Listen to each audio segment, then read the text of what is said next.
Hello everyone. Today's topic is little leaf of brinjal. जैसे नाम से ही पता चल रहा है ये एक वायरल डिजीज है और इस डिजीज के अंदर जो बैंगन है ब्रिंजल है उसकी लीफ काफी छोटी हो जाती हैं। तो ये भी एक काफी इम्पोर्टेंट वेजिटेबल क्रॉप डिजीज है जो कि वायरस के द्वारा होती है और इससे काफी ज्यादा यील्ड है वो कम हो जाती है, लॉस हो जाती है। About this disease introduction, little leaf of brinjal or known as eggplant, botanical name is Solanum melongena, is one of the most serious disease of brinjal in the areas of its cultivation. It is occurred in almost all the state of India. Other than India is Sri Lanka, Bangladesh and other neighboring countries. This disease is graft transmissible disease and it was first reported from Coimbatore, Tamil Nadu by Thomas and Krishna Swamy in 1939. There is a hardly any variety of brinjal which is resistant to this disease. This means it is infected all the variety of brinjal. The little leaf of brinjal is known to cause heavy economic losses, more than 90% in India. क्योंकि इस बैंगन की कोई भी ऐसी variety नहीं है जो कि रेजिस्टेंस हो और इस वायरल डिजीज उसके अंदर नहीं होती है, तो जो लॉस है वो 90% तक इकोनॉमिकली लॉस हो जाता है इस डिजीज के द्वारा. When young plants are attacked, they do not produce flower and fruits. Early infection result in reduced root length and fresh and dry root weight more than in the late infection. Early जब infection होता है तो root length है, dry wait root का हो गया, fresh wait वो काफी कम हो जाता है. इस वजह से उसकी ग्रोथ काफी कम होती है, स्टंटेड ग्रोथ हो जाती है. सिम्टम्स क्या क्या है इस डिजीज के?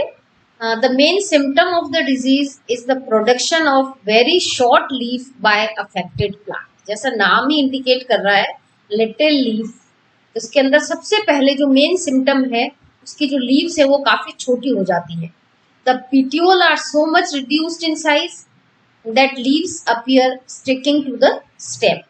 इसके साथ साथ इसका petiole भी काफी छोटा हो जाता है, तो ऐसा शो होता है, इंडिकेट करता है कि जो लीफ है वो बिल्कुल स्टेम्स पर लगी हुई है. Such leaves are narrow, soft, smooth and yellowish in color. Newly formed leaves are further reduced in size. The internodes are shortened and at the same time large number of axillary buds are stimulated to grow into short branches with small leaves. ये petiole भी छोटा हो जाता है, internodes भी काफी छोटे हो जाते हैं, लीव्स तो छोटी है ही इसकी, तो इसकी जो अपीयरेंस है इस वजह से this plant this gives a whole plant a bushy appearance. Usually such plant unable to form flowers. इनके अंदर फ्लावर डेवलप नहीं होते हैं इस तरह की डिजीज में. Fruiting is very rare. Virescent and phyllody flowers are very common. जो फ्लावर्स होते हैं नॉर्मली ग्रीन कलर के हो जाते हैं.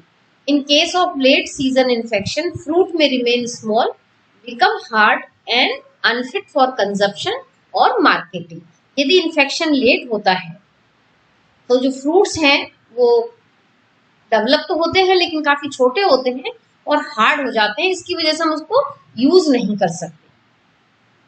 Causal organism, this disease is caused by a plant pathogenic molecule known as phytoplasma, the clover proliferation group, and this was earlier known as mycoplasma like organism or MLO. This phytoplasma, this egg or circular shaped, its diameter is 40 to 300 nm and its phytoplasma lacking rigid cell wall is present in the seed tube of phloem and it is transmitted by the insect Ricimonus physetis and it survive on weeds. Normally ये जो virus है weeds के अंदर survive करता है, जो आसपास weeds उग जाते हैं क्रॉप के पास में. Disease cycle. This disease is transmitted through by the vector Ricimonus physetis which belong to the group of leaf hoppers. Leaf hopper का ही एक ग्रुप है वेक्टर जिसके द्वारा ये डिजीज ट्रांसमिटेड होती है। Bitter gourd, ground gourd, watermelon, methi, sun hemp and carrot are good host for the vector. ये जो कुछ क्रॉप्स ऐसी होती हैं जिसके अंदर वेक्टर काफी लंबे टाइम तक सरवाइव करता है। While wheat, castor, soybean, chenopodium are suitable host for oviposition. Artificially, the disease has been transmitted successfully to tomato, potato and tobacco. Naturally तो ये सोर्स है ही इनके, जहाँ पे जो होस्ट कुछ है ही जिसके अंदर वेक्टर काफी लंबे टाइम तक सरवाइव करता है। आर्टिफिशियली भी इस डिजीज को टोमेटो के अंदर, पोटैटो के अंदर या टोबैको के अंदर ट्रांसमिटेड किया जा सकता है।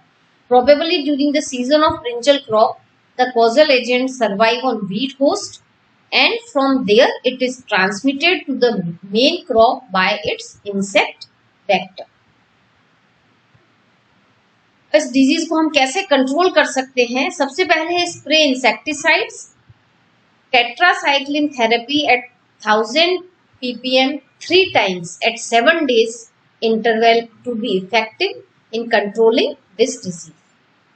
After that, spraying with ledamycin at 500 ppm has shown beneficial effect because it suppresses the symptoms. After that, सबसे जो मेन important part है इसका, that is removal and destruction of weeds and infected plants. क्योंकि जो weeds होते हैं जो कि होस्ट की तरह काम करते हैं इस वेक्टर के लिए, तो सबसे पहले हमें उसको रिमूव कर देना चाहिए और जो भी इन्फेक्टेड प्लांट है उन सबको भी रिमूव कर देना चाहिए, फील्ड में से हटा देना चाहिए। Early destruction of infected plants, uproot and burn infected plant and weeds also to control the disease. After that, the new crop should be planted only when diseased plant in the field and in the neighboring have been removed. And spray insecticide to manage and control vector. Metacistox, malathion and 0.1% DDT have been recommended for vector control. And last, use of disease resistant variety. कुछ जो disease resistant variety हैं उनको हम वो कर सकते हैं to control this disease as a BB7, BWR12, Panthrituraj and H8 are reported to have some resistance to little leaf. Thank you.